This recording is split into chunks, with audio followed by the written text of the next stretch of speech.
Le Stormtrooper, le symbole d'une génération que l'on peut reconnaître à travers toute la galaxie. Peu importe que vous assistiez à une première de film ou à une convention, vous savez à qui vous avez affaire lorsque vous en voyez un. Aujourd'hui, on fait la revue d'une statue Gentle Giant limitée de Stormtrooper. Mon nom est Dominique alias Lord Doom, et vous regardez Star Wars Artifacts.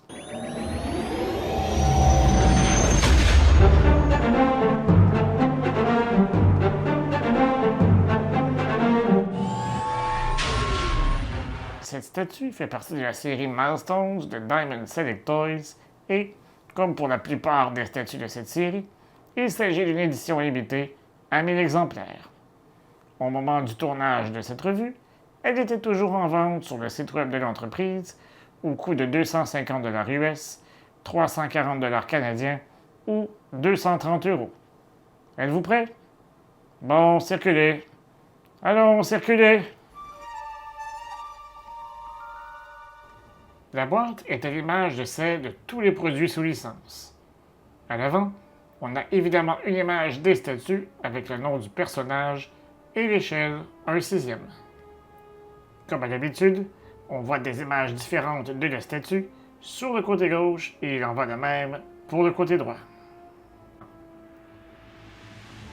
À l'arrière de la boîte, on a un peu plus de détails sur le produit et un court paragraphe sur le personnage.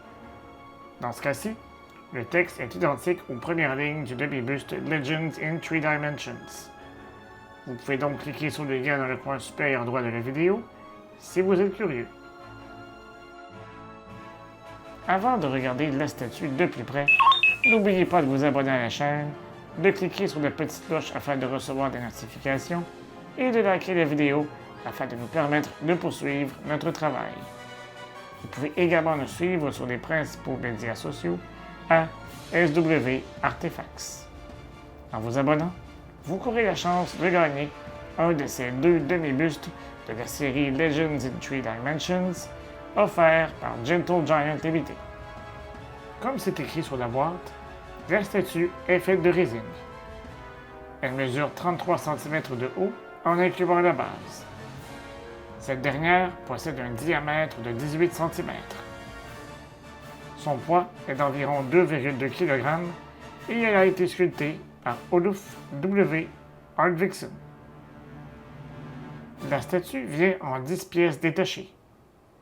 La base, le corps, 2 bras gauches, 2 bras droits, dont un qui tient un blaster E11, le casque, un blaster lourd DLT-19, un étui avec un blaster E11 et un étui vide. L'assemblage est relativement facile et fonctionne avec un système d'aimant. Tout d'abord, il suffit d'aligner les 2 tiges situées sous le pied droit avec les orifices de la base. Faites bien attention de ne pas briser les tiges et de ne pas égratigner la base. Ensuite, il ne vous reste plus qu'à choisir les options que vous désirez utiliser. Si vous choisissez d'utiliser le blaster E11, vous devez utiliser le bras gauche dont le coude est le plus plié. Pour ce qui est de l'étui, on doit évidemment choisir celle qui est vide puisqu'il tient le blaster dans ses mains. Si vous choisissez d'utiliser le DLT-19, vous devez utiliser l'autre paire de bras et connecter les 2 mains qui tiennent le blaster. Ensuite, vous pouvez remplacer l'étui vide par celle qui contient le E11.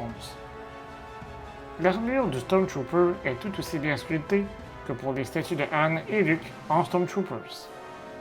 Il ne s'agit pas de l'uniforme qui contient le plus de détails, mais tout ce qui est important est présent, dont le détonateur thermique situé dans son dos. Entre les différentes portions de son armure, on peut voir le juste au corps noir porté par tous les Stormtroopers. Je n'en ai pas parlé lors de ma revue des statues de Han et de Luke, mais il est possible de positionner la tête sous différents angles grâce à l'ouverture située au niveau du cou. J'apprécie grandement ce détail puisque l'on peut vouloir un angle différent en fonction des accessoires utilisés. La base est identique à celle de Han et de Luke. La surface noire est illustrée et on y voit toutes sortes de réflexions. Le contour possède une finition mate avec plusieurs formes rectangulaires aux extrémités arrondies. Sous la base, on retrouve entre autres le copyright, le nom du fabricant, l'endroit où elle a été faite et le numéro de l'exemplaire. Dans ce cas-ci, je possède le numéro 25. Chaque statue de la série Milestones est également accompagnée d'un certificat d'authenticité. Sur le certificat, on y retrouve une fois de plus le numéro de l'exemplaire. Placé aux côtés de celle de Anne et de Luke avec leur casque, on obtient son propre petit escadron de Stormtroopers. Personnellement, j'ai choisi d'utiliser la tête de Solo avec la statue qui peut tenir le DLT-19, puisqu'on peut voir ce dernier le manipuler dans l'épisode 4. La statue de Stormtrooper de la série Milestones est, selon moi, un must pour tous les fans de Star Wars, mais aussi pour les fans de la culture pop.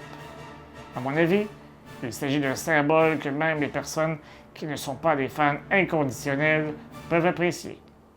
J'en profite pour remercier Gentle Giant Limited de m'avoir envoyé cette statue à des fans de revue. Et vous, que pensez-vous de cette statue? Croyez-vous, comme moi, qu'il s'agit d'un incontournable? Dites-le moi dans les commentaires au bas de la vidéo. Si vous avez passé un bon moment en notre compagnie, vous pouvez peut-être nous offrir un merci ou super thanks afin de nous aider à vous présenter régulièrement du nouveau contenu. On se revoit prochainement pour une autre revue, et d'ici là, je vous dis à bientôt et que la force soit avec vous à tout jamais.